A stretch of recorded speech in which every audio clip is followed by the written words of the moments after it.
দেখেন, ডক্টর ইউনূসের হাজারটা সমালোচনা আমি করে অনেকগুলো ভিডিও করছি, তবে মাঝে মাঝে ওনার কিছু সিদ্ধান্ত আমি এগুলাকে মন থেকে সাপোর্ট করি। আমি চাই এই সিদ্ধান্তটা বাস্তবায়িত হোক, যদিও তার সরকারের আর খুব বেশি সময় নাই।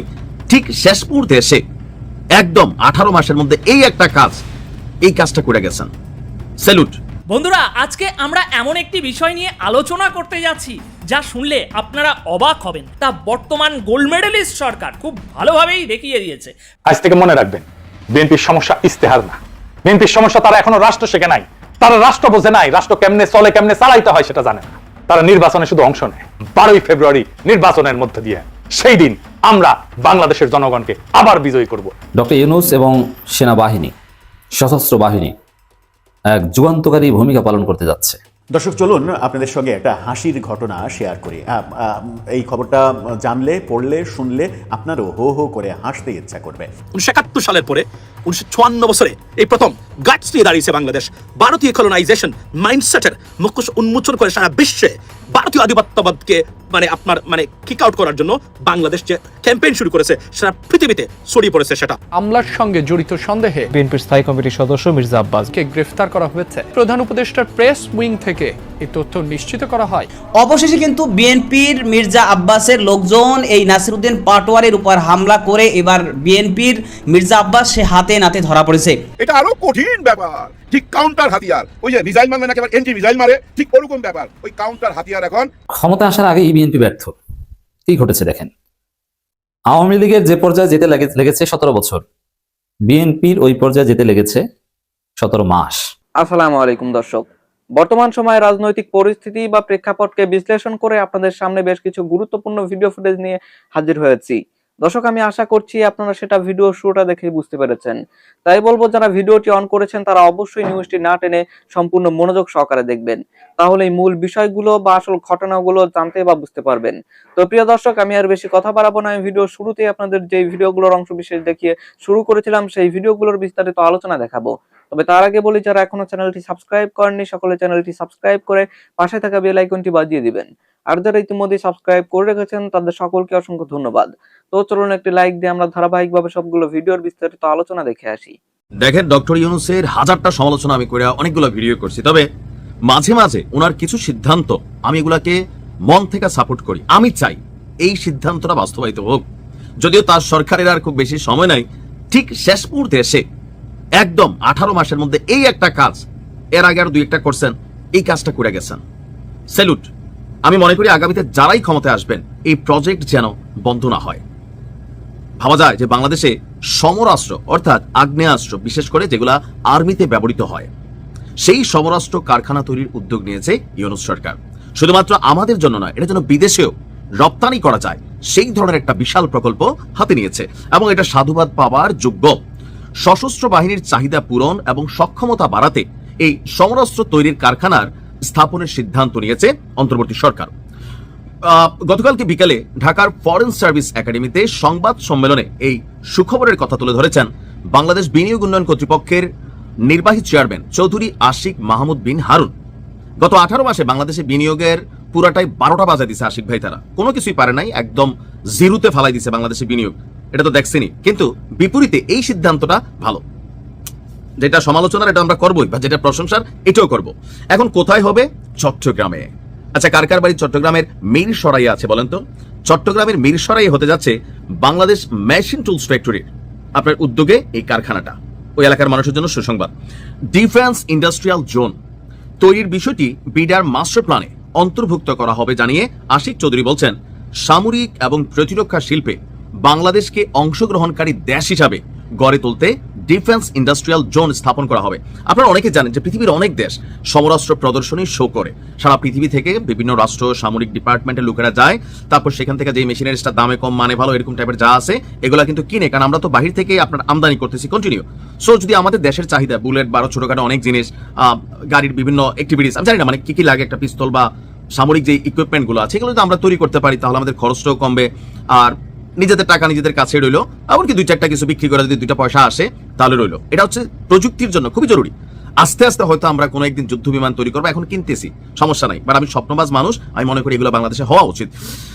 বলা হচ্ছে যে আপনার বাংলাদেশ অর্থনৈতিক অঞ্চল কর্তৃপক্ষের গভর্নিং বডির একটা অনুষ্ঠান হয়, সেখানে সভাপতিত্ব করেছেন ডক্টর ইউনূস। সবার সিদ্ধান্ত জানাতেই বিকেলে আশিক চৌধুরী আপনার প্রেসের সামনাসামনি হন। সমরাস্ত্র কারখানা স্থাপনের যুক্তি হিসাবে, বা যুক্তি লাগতো না, বানান। তারপরে তিনি বলছেন, বৈশ্বিক নিরাপত্তা ব্যবস্থা প্রতিরক্ষা শিল্পে নিজস্ব উৎপাদন সক্ষমতা অত্যন্ত গুরুত্বপূর্ণ। সাম্প্রতিক যুদ্ধগুলোতে দেখা গেছে হাইটেক অস্ত্রের চেয়ে আপনার গোলা বারুদ এবং মৌলিক সরঞ্জামের সংকটই বড় সমস্যা। ঠিক রাশিয়াতে যেটা হয়েছে, গোলা বারুদ সংকট তৈরি হয়, বুলেট সংকট তৈরি হয়। সমরাস্ত্র তৈরির কারখানাটি হবে মিরসরাইয়ে ভারতীয় অর্থনৈতিক অঞ্চলের জন্য বরাদ্দকৃত জায়গায়। অর্থাৎ বাংলাদেশে কিছু জায়গা আছে যেগুলো ভারতের অর্থনৈতিক জোনের জন্য দেওয়া, হয়তো ভারতেও আমাদের জন্য আছে, আমি জানি না, তো সেই জায়গায় এটা করা হবে। আর ইন্ডিয়ান ইকোনমিক জোন প্রতিষ্ঠায় 800 একর জমি বরাদ্দ রাখা হয়েছিল। সেই ইকোনমিক জোন প্রকল্পটি বাতিল হওয়ায় এই 800 একর জায়গায় ডিফেন্স ইন্ডাস্ট্রিয়াল জোনটা তৈরি করা হবে। বাংলাদেশ হাইটেক আপনার অস্ত্র তৈরি করবে না, যুদ্ধক্ষেত্র বা অন্যান্য প্রয়োজনে হাইটেক অস্ত্র বা যুদ্ধ বিমানের সংকটের চেয়ে ঘাটতি দেখা যায় গুলি এবং ট্যাঙ্কের এক্সেলের মতন যন্ত্রাংশের। বাংলাদেশ সেনাবাহিনী তাদের চাহিদা অনুযায়ী এই ধরনের অস্ত্র তৈরি করবে।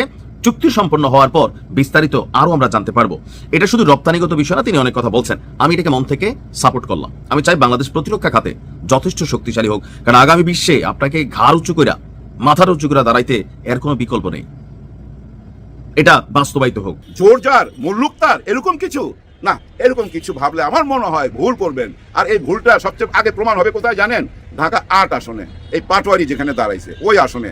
কারণ পাটোয়ারি কিন্তু খেইবা গেছে। আর পাটোয়ারিকে আপনারা কি ভাবেন? উনি একা? না না না, উনি একা না।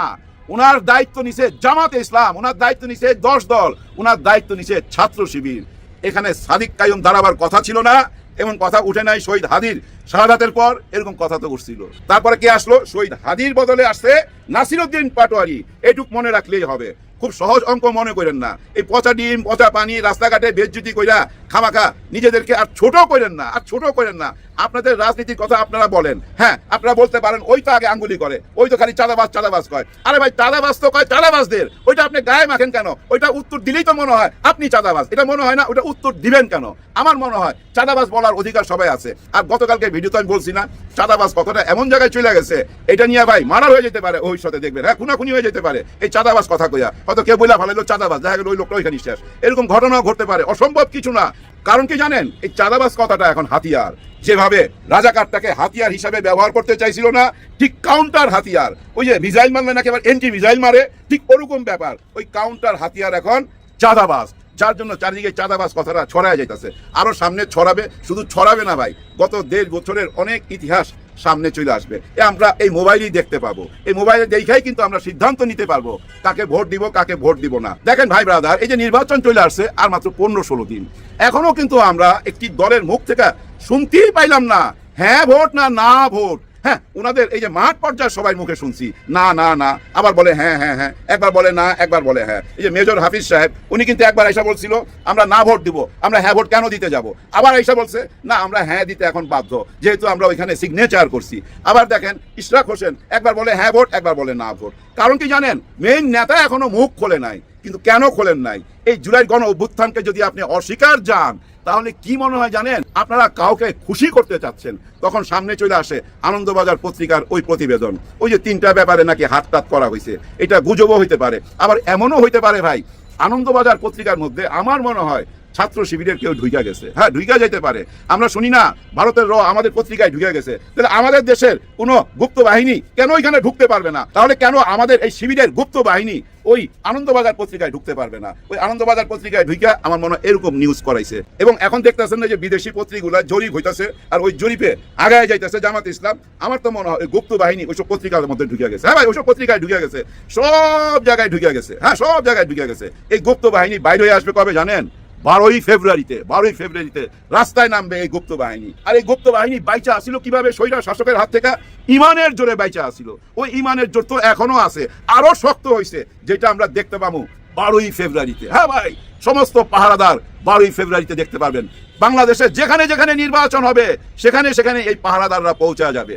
কোনো চিন্তার কিছু নাই ভাই। তারপর আল্লাহকে ডাকতে হবে। হ্যাঁ ভাই, আল্লাহ যেন আমাদেরকে একটা সঠিক নির্বাচন করার তৌফিক দেয়। এক গুরুত্বপূর্ণ সন্ধিক্ষণে বাংলাদেশের একটা মাইল ফলকে ডক্টর ইউনূস এবং সেনাবাহিনী, সশস্ত্র বাহিনী এক যুগান্তকারী ভূমিকা পালন করতে যাচ্ছে।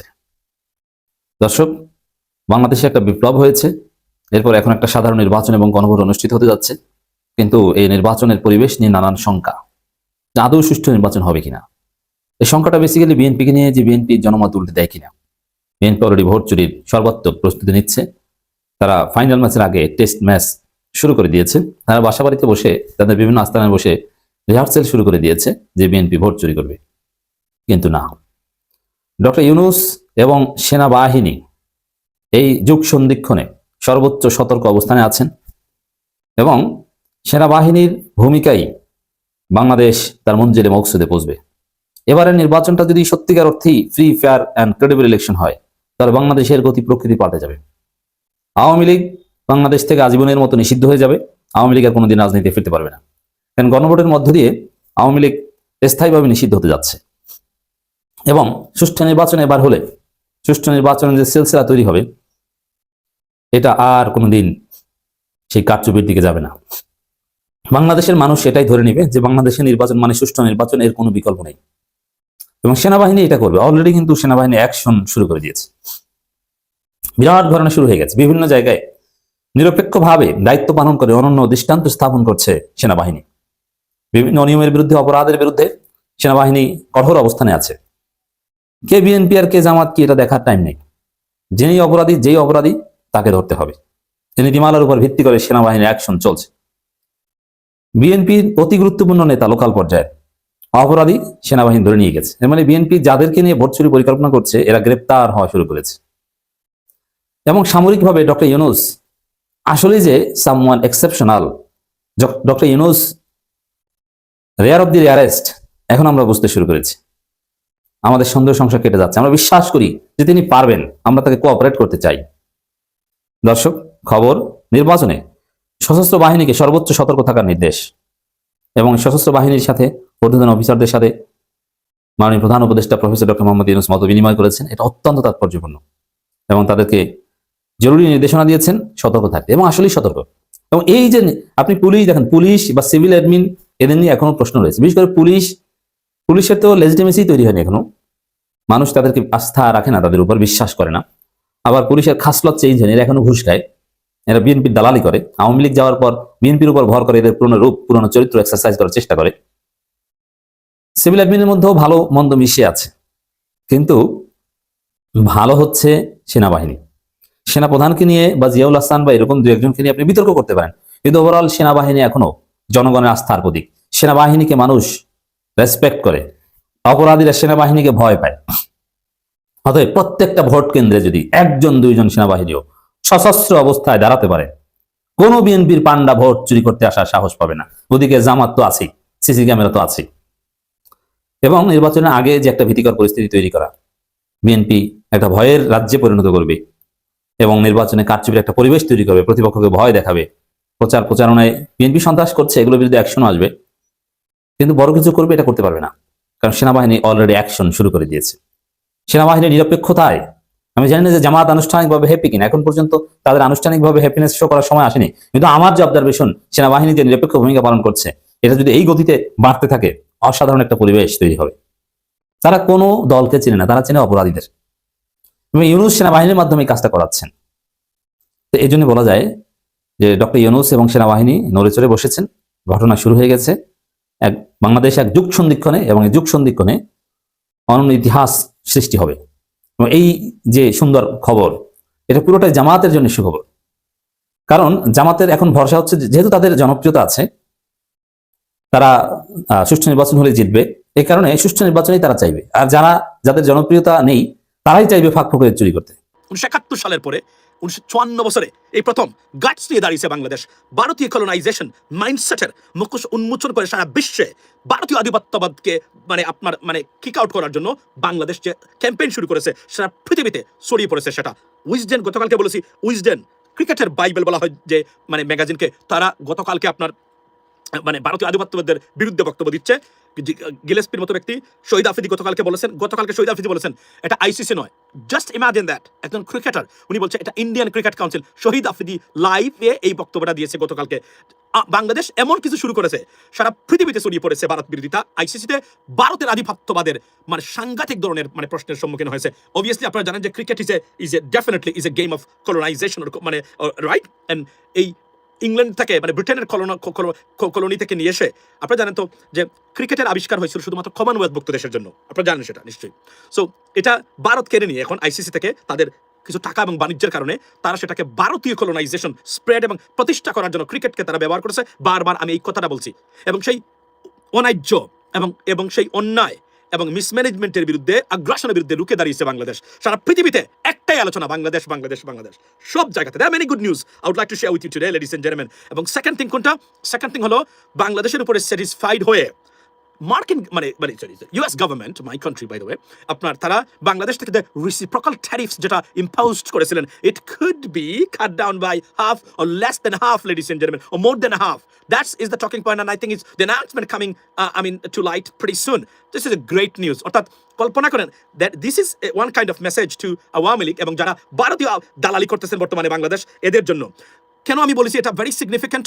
Y it is very significant is that because কল্পনা করেন আপনি আওয়ামী লীগ ছাড়া নির্বাচন, যে নির্বাচন এখন যুক্তরাষ্ট্র বা পশ্চিমা বিশ্ব তাদের মতে, তারা বলা দরকার যে এই নির্বাচন কিভাবে হয়। আওয়ামী লীগ ছাড়া পানিশমেন্ট দেওয়ার কথা বাংলাদেশে, গিফট দেওয়া হচ্ছে, reward, Bangladesh being rewarded by the Western world, particularly United States of America, ladies and gentlemen. This is something not like nice or for মানে যারা ভারতীয় দালালি করেন এবং আওয়ামী লীগের জন্য। এবং ওবায়দুল কাদের যথার্থই বলেছেন যে আমাদের জন্য আমাদের পৃথিবীটা অন্ধকার, আমাদের ভবিষ্যৎ অন্ধকার, আওয়ামী লীগের ভবিষ্যৎ সংকটাপন্ন, নির্দ্বিধায় বলতে পারি। এটা মানে আন্তর্জাতিক মানের খাটাস ওবায়দুল কাদের, উনি বলেছেন মানে 2 দিন আগে, আপনারা নিশ্চয়ই দেখেছেন সেটা। So this is great news. যুক্তরাষ্ট্র, আপনি দেখেন আমাদের বক্তব্যগুলোর সাথে মিল আছে কিনা, যেখানে পানিশমেন্ট দেওয়ার কথা বাংলাদেশকে। ওয়াই? বিকজ আওয়ামী লীগের মতো একটা বৃহৎ পরিসরের রাজনৈতিক দল আপনার মানে নির্বাচনে নাই, মানে বলা হচ্ছে যে এটা নির্বাচন ইনকমপ্লিট হবে। তারা সংগ্রাম করতে চাচ্ছে, প্রতিদিন তারা বিভিন্ন জায়গাতে আপনার আলোচনা করতেছে, চেষ্টা করতেছে to reach out. For example, আপনার ব্রিটেনের একজন এমপি, আপনার Blackburn, I know this gentleman because since I আপনার এই যেদিন থেকে আমি ব্রিটেনে গেছিলাম, তো উনি একজন ভেটারান পলিটিশিয়ান, তার মাধ্যমে বক্তব্য দেওয়ার চেষ্টা করতেছে। মাইনরিটি ইস্যু নিয়ে আসছে, কোনো কাজে আসে নাই। মাইনরিটি ইস্যুটা মুক্তব্রে পড়েছে, এর ভিতরে মানে আগুনের ভিতরে অক্সিজেন দিয়ে ফেলছে বাংলাদেশ ক্রিকেটকে নিয়ে। এবং এই ক্রিকেটে আমি আসছি ওই আলোচনাতে। এবং আদানি মানে বাংলাদেশের সাথে বিদ্যুৎ চুক্তি কতটা লুটপাট এবং দুর্নীতি এবং বাংলাদেশের স্বার্থের বিপক্ষে গেছে, তার একটা উদাহরণ শুধুমাত্র আমি আপনাদেরকে দিই। সেটা হলো যে ইতিমধ্যে আপনারা দেখেছেন বাংলাদেশে আদানি এই টোটাল টার্মে 1,20,000 কোটি টাকা, 1,20,000 কোটি টাকা, 1 কোটি 2 কোটি 1,000 কোটি না, 1,20,000 কোটি টাকা, 101.2 বিলিয়ন ডলার, অর্থাৎ বেশি নিচ্ছে তারা, আন্তর্জাতিক রেটের চেয়ে বেশি নিচ্ছে। এখন কল্পনা করেন আপনি যদি ধরেন আপনার 2টা বাড়ি, এই বাড়ি, এখানে আপনার বাড়ি আর এখানে আমার বাড়ি, আমরা পাড়া প্রতিবেশী। আমি যদি আপনার গড়ে কোনো কিছু পাঠাইতে হয়, আমি ভাই হাত মেলে দিলেই তো হয়। এখানে কিন্তু আমার মানে কি পথ খরচ যেটাকে আমরা বলি, মানে ট্রান্সপোর্টেশন লাগতেছে না। আপনি বুঝেন আপনি বিষয়টা? এখানে উৎপাদন করে আমি আমার বাড়ির সামনে দোকান আছে আমার, সেখানে আমি পণ্য বিক্রি করি, তাহলে কি আমার ট্রান্সপোর্টেশন কস্ট আমার লাগবে না? এখানে লেবার কস্ট লাগবে আমার, বিকজ একজন লেবার এখান থেকে তুলে নিয়ে আমার দোকানে শুধুমাত্র দিবে। সেই জায়গায় যেখানে কম হওয়ার কথা, সেখানে ইন্টারন্যাশনাল রেটের দাম নিয়ে ওই দামটাকে আবার 2 গুণ বেশি নিয়েছে আদানি। লুটপাট তন্ত্র কাকে বলে, কত প্রকার কি যদি দেখতে চান তাহলে আদানির সাথে বিদ্যুৎ চুক্তিটা দেখেন। কেন ইমাজিন দ্যাট? মানে এরপরেও আপনারা মাঝে মাঝে যে বলেন আওয়ামী লীগ করলেই কেটা বলতে হবে যে আমার নেত্রীকে চাই। আওয়ামী লীগ করলে আপনার কি দেশের জন্য, আপনার সন্তানের ভবিষ্যতের জন্য বিন্দু মাত্র কোনো মানে নাই? দল আর মার্কাটা আপনাকে কি দেবে? মার্কার দল, হ্যাঁ, কিছু চাঁদাবাজ, কিছু দুর্নীতিবাজ, লুটপাটকারী, মানে দলের ক্ষমতা থাকলে তারা তো লুটপাট করবে। এর বাহিরে যে অংশটা আছে, আওয়ামী লীগ যখন ক্ষমতায় ছিল, আওয়ামী লীগের প্রত্যেকটা মানুষ কি আওয়ামী লীগের লুটপাটের অংশ নিয়েছেন? Not at all. নাও 4 কোটি মানুষ নিয়েছেন, ধরে নিলাম আমি 3 কোটি নিয়েছেন, নাও টপ লেভেলে যারা খেয়েছেন তারা শুধুমাত্র নিয়েছে। তাহলে বাকি যে মানুষের অবস্থা কোথায় যাবে? হার পক্ষে ভোট দিয়ে এই লুটপাটকারী দুর্বৃত্তদের হাত থেকে, রাজনৈতিক দুর্বৃত্ত আর আমলাতান্ত্রিক দুর্বৃত্তদের কাছ থেকে আপনারা মানে মুক্ত করুন এবং ভালো মানুষকে ভোট দিন, যেন দুর্নীতি। আমি আবার বলছি, বাংলাদেশে যদি দুর্নীতি 0% হয়, আমি বাংলাদেশের মানুষ যারা আছেন, আমি আপনাদেরকে আমার এই লাইভের ভিতরে মাধ্যমে আমি একটা ঘোষণা দিতে চাই, আপনারা সুশাসনের পক্ষে দাঁড়ান, আপনার সন্তানের জন্য দাঁড়ান। আমি আবার বলছি, দল আপনাকে আপনার সন্তানের ভবিষ্যৎ গড়তে পারবে না। আমি বলছি ভালো মানুষকে ভোট দিবেন। কাকে দিবেন আপনারা জানেন, সৎ, যোগ্য। আপনি দুর্নীতিগ্রস্তদের, ব্যাংক খেলাপিদের কাছ থেকে দেশটাকে মুক্ত করুন, আপনার সন্তানের ভবিষ্যৎটাকে জিম্মি করবেন, আমি অনুরোধ করে গেলাম। দর্শক, আমি আশা করছি আপনারা সকলে অত্যন্ত মনোযোগ সহকারে সবগুলো ভিডিও দেখেছেন। এমনকি দর্শক, যদি এই ভিডিওগুলো সম্পর্কে আপনাদের কোনো মতামত থেকে থাকে তাহলে তো অবশ্যই জানাবেন। দর্শক, নিউজটি শেষ করছি এখানেই, ফিরছি পরবর্তী নিউজে নতুন কোনো টপিকে। আল্লাহ হাফেজ।